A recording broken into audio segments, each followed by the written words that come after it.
Welcome back, everybody. So here we are with issue 11. I give you a brief run through on what we're going to cover in this, and so let's go ahead and get started. So we're finally going to talk about some Imperial stuff here. So in this one, we're going to talk about the Imperial TIE, the LN Starfighter. I don't know what the LN is for, maybe Line Starfighter. It's the main line fighter that they have, fighter of the line, whatever. So let's go ahead and talk about some of the details of it. So according to this, they say that, maybe not until the next page or something, but they basically say that, Han Solo trained in it and all that kind of stuff. But according to the Solo movie, that's not true. So I think that's part of Legends information. So it is 9.2 meters long. It's got a MGLT, which thanks to Nacho, and also I looked this up as well, MGLT is mega light, so it's just a number that the Star Wars people put to speed. So it's got 105 megalight speed, not meaning light speed, but it's just what they call it. So maximum speed is 1,200 kilometers per hour in atmosphere. Its engine is an SP5 S4 twin ion engines. It does not have hyperdrive, and its power plant is an SFS1-A2B solar ionization reactor, secondary generator for the cannons. So one of the things about the TIE Fighter is that it generates its own energy from the panels, and so they're called TIE Fighter because it's twin ion engine, and so that's how they're able to generate the power ionization. And so so it doesn't actually have a power supply. It's a very simple process, and it has no moving parts, so that's pretty interesting. So one of the things about this is it's advanced sophisticated engine and no shields or hyperdrive or even life support system. So that's why we see that the crew wears full helmet with the breathing apparatus and all that kind of stuff. So the TIE series, the twin ion engine system, was a radical invention from Rath Senar, whose family company Senar Fleet Systems designed and built the original TIE starfighter, the forerunner of the Imperial TIE starfighter. Now, if you paid attention in Revenge of the Sith, Obi-Wan, I think it was Obi-Wan and Anakin were flying like the precursors to the TIEs in there when they were going into Grievous's ship. So so that's the kind of the precursor of it or whatever. So in its variants, which collectively became known as the TIE series, all TIE series fighters have solar array wings and a solar ionization reactor with 2 or more ion engine outlets. Later models included Darth Vader's TIE Advanced X1 and the TIE SA Bomber, the TIE D Defender, the TIE IN Interceptor, and the TIE Shuttle. So I don't remember seeing a TIE Shuttle. I'm sure there was one. I don't remember it.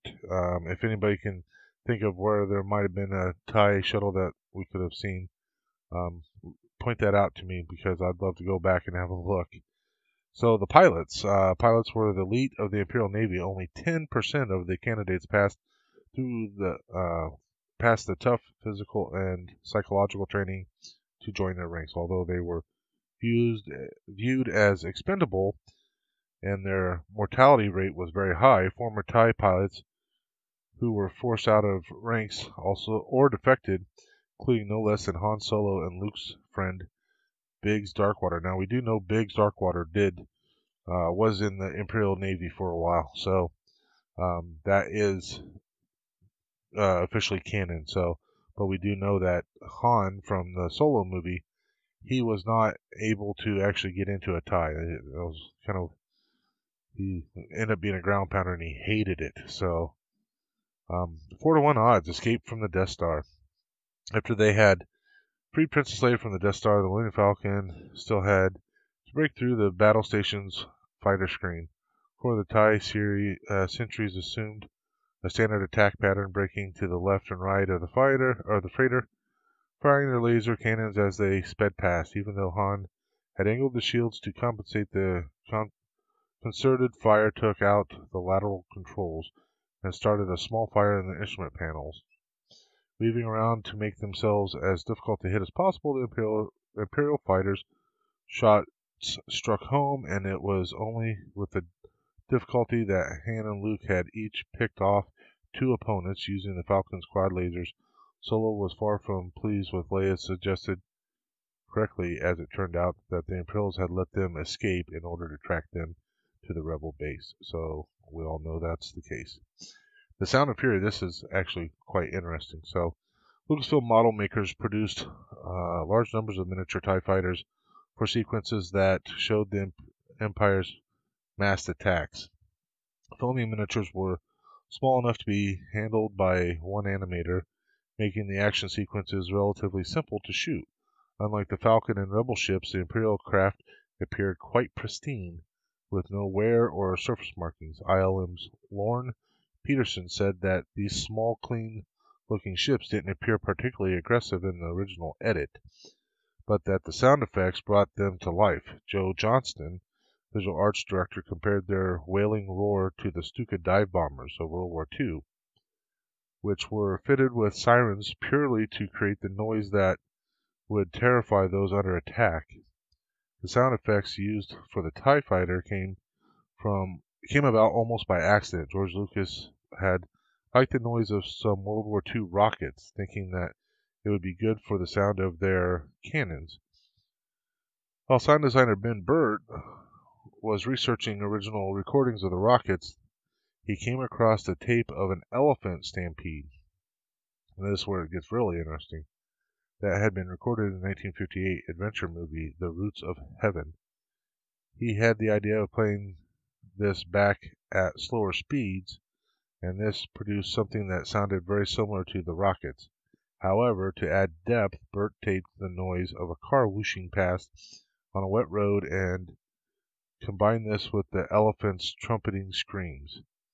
This effect was still intended to be used for the laser cannon, but during test screening of a battle sequence that was shown to the crew, Burt dropped a selection of random sounds as the TIE fighters went zooming past. He chose to add the elephant noise purely because he had it on hand. However, after the screening, the studio audience raved about how perfectly the effect fitted what they had imagined the Imperial ships would sound like, and the TIE Fighter menace was born. So that's kind of cool. You get an idea of what the sound was like for what it took to make that sound effect for those TIE Fighters. So that's pretty cool. So the orbit of Alderaan. So we've already kind of covered Alderaan a little bit. So it's we'll just kind of go through it again. So it's one of the core worlds. It's in the Alderaan sector. It's part of the Alderaan system. Its orbital position is 2 from the sun, and it's less than 5,000 light years from the core. It's 12.5 kilometers in diameter, which is, I believe, slightly bigger or slightly smaller than Earth. It's Type 1 breathable. It's temperate climate, and primary terrain is an asteroid field, current, because it got blown up. Grasslands, forests, mountains, plains, small seas for historic. So one of the things about Alderaan is it was well known for its beauty and temperate masses divided between ancient mountains and open grasslands. It was home to a large variety of native plants and animal species. Alderaan flora included vast numbers of different wildlife and over 8,000 subspecies of grasses. So one of the interesting things about Alderaan, Killiks, especially anybody that played Star Wars: The Old Republic, you'd be familiar with the Killiks, and they are all over the place on Alderaan. So that was kind of cool. So humans immigrated to there. That's kind of cool. So Aldera, which was the capital, Alderaan's capital, the ancient city of Aldera, was built inside a meteor crater that broke through into the planet's underground aquifers and became flooded. Its foundation was linked to the establishment of one of the galaxy's oldest educational institutions, the University of Alderaan, one of the first structures built on an island in the lake. It became one of the most widely revered universities in the galaxy. Over time, the university's importance led to other schools being set up in Alderaan, making the city a center of science, politics, culture, and the arts. Other prominent buildings house cultural and government facilities as well as many off-world embassies. So as we all know, Alderaan was blown up in episode 4, and it technically became the first planet completely destroyed by the Death Star. So, in actuality, it was the only planet completely destroyed by the Death Star. But we do know that Scarif and Jedha were both decimated by it from a very low impact. So, one of the interesting things was, I believe it talks around here somewhere. So, here we go. In early drafts of the New Hope dating from 74 to 75, Alderaan was the name of the capital of the new galactic empire. It was originally envisioned as a gas giant, something like the later Bespin, with a similar floating city. Leia's planet was given various names, including Organa Major. By the time of the movie, it had been renamed, but although Ralph McQuarrie produced a series of concept paintings, Leia's home world was only ever seen from space. The planet was not seen close up until 30 years later, when scenes of Alderaan appeared in Revenge of the Sith. A few years ago, McQuarrie's original Alderaan designs were used as the basis for the planet Lothal in the Star Wars Rebels series. So, somewhere in here, I can't remember where it was, it talked about how they were originally going to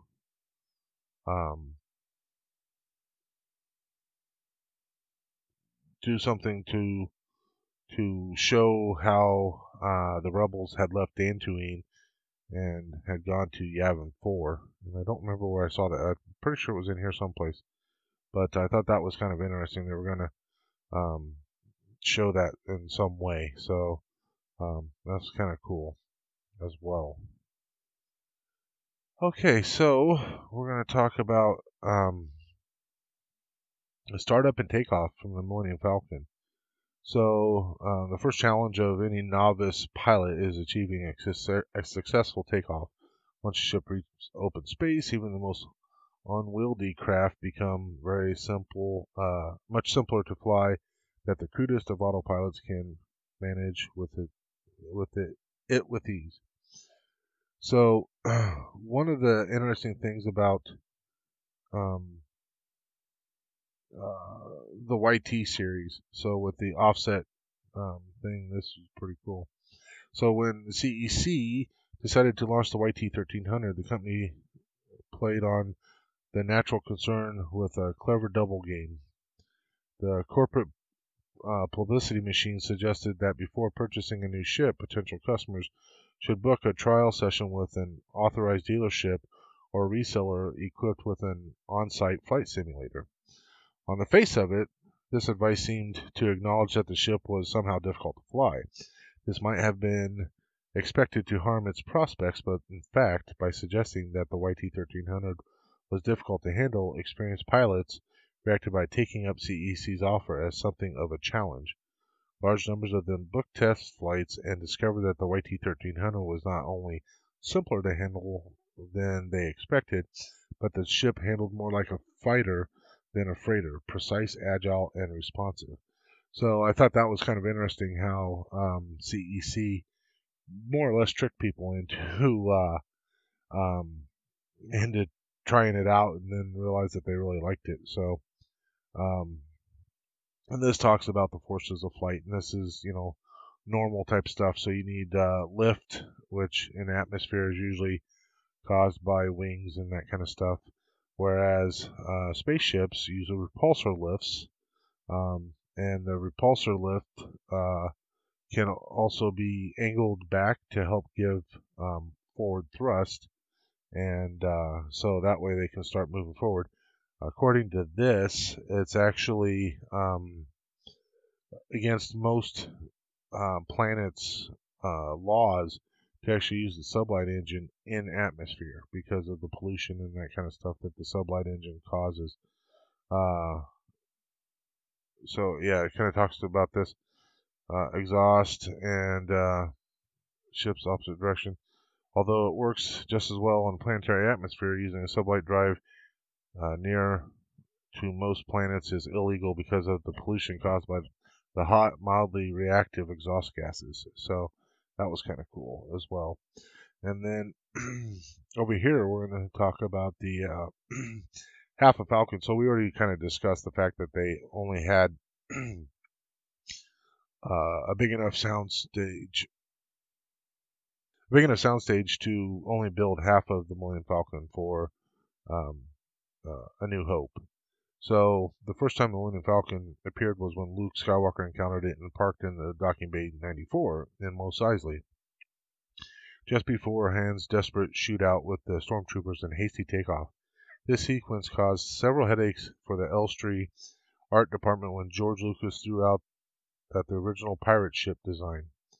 So the original pirate ship, if you recall, was a big, long thing, very akin to the 2001 Space Odyssey. So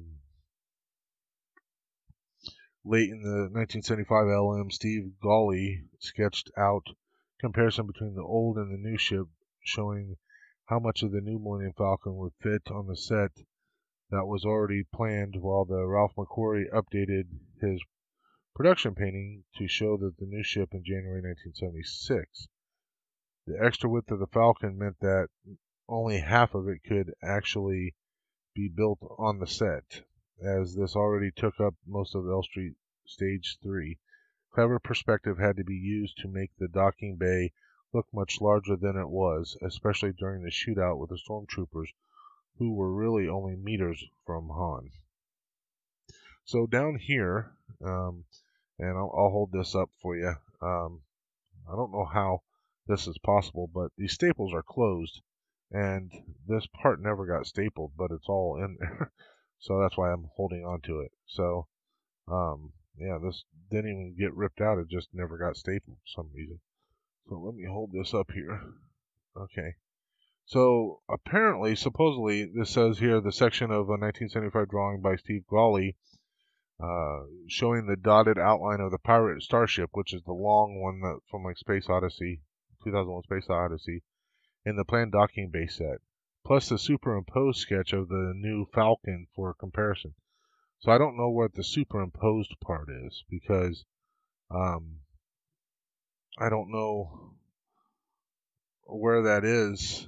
If we look here, I don't know which part, if this is supposed to be the Falcon there, but this is obviously the back thrust part of that other ship. And in reality, what was supposed to be the pirate ship ended up being the blockade runner, the Tantive V4. So, yeah, I don't know. I can't make out which part is supposed to be the Millennium Falcon or not. So if anybody can kind of tell which is which, because this is supposed to be like the cockpit there, and then that's the rest of the ship. So I don't know what the Millennium Falcon is there. It's supposed to be like superimposed over the top of it, but I'm not seeing it. So, yeah. Anyway, so there is that, and then we have this little part here. Now we showed while doing this issue, we talked about these pipes and stuff. So.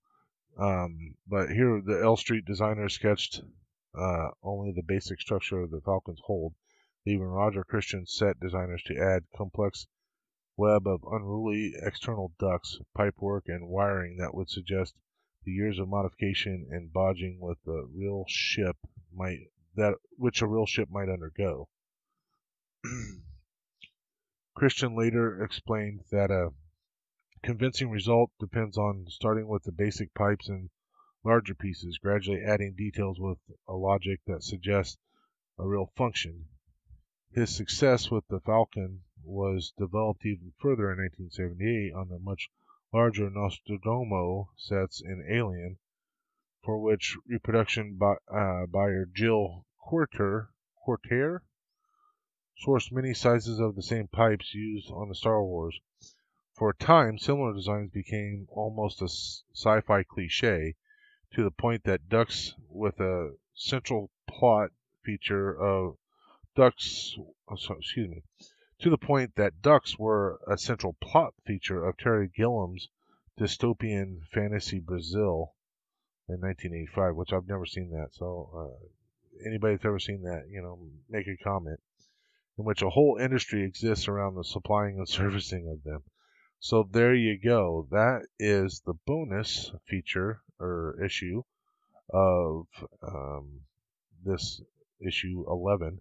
So next week we will have issue 12, and we can see we're getting more framework, all of the stuff to go with the framework. This, I believe, is part of the walls, part of one of the walls anyway, and then we have some plating. So I'm guessing again that we're not going to actually do any of that. I'm guessing that we will be working more on this too, and that's what we got going there. We'll be working more on this to help kind of finish this up, which will be good.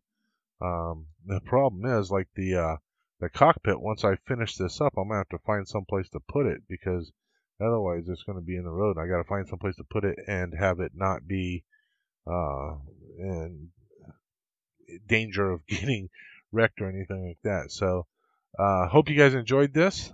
Please comment down below if anything in there sparked your interest. If you can tell what that Millennium Falcon was in the and that dotted overlay there, and also if you guys ever remember seeing any of those TIE shuttles, yeah. So post comment in there and let me know where you saw one of those other than in a book or online or whatever. If it was on one of the TV shows or one of the movies or something, make sure you point that out. So with that, I'm going to say thank you very much and have a good day. And may the force be with you always.